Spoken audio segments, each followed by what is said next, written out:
Early September is a great time to fertilize your lawn for a variety of reasons, but really recovery is the main reason, especially for a lawn that's been kind of stressed out this summer.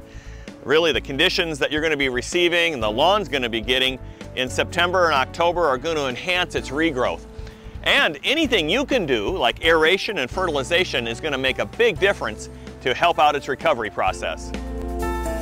If you look closely on most fertilizer labels, you'll find that the primary nutrient that is presented is nitrogen, and for good reason, because that's what most of our lawns need from us as managers. Let's take a good close look at that. Think about it this way: most fertilizer products are divided into organic sources and into synthetic sources. And whichever one you choose, it's going to work good for the lawn, especially this time of the year. Now, organic sources are usually plant-based, like feather meal, bone meal, activated sewage sludge, alfalfa meal, these types of things. They're typically low in nitrogen concentration, but it's a great way to recycle various products in the environment.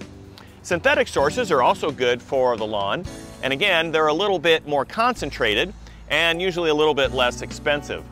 The key that's involved here is whichever source you use, since they both work very well, is to make sure that the product stays on the lawn so that it doesn't run off into the storm or the street and into the sewers that you might be looking at. So blow them off with a blower afterwards and make sure you use a slow release nitrogen source for best results. Another big issue in the world of turf fertilization is phosphorus. And unlike nitrogen, phosphorus is not really needed all that much in terms of added nutrients. Most of our soils are phosphorus sufficient. So what you're seeing now are fertilizer products that are coming out that are phosphorus free. And the reason for this is that if we don't need a nutrient to add it back to the grass, there's less chance of it running off into this, again, to the storm sewer or into a lake or into a surface water. Again, it's just good common sense when it comes to using the right product at the right time.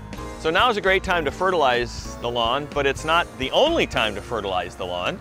You're going to need to follow it up with a second application.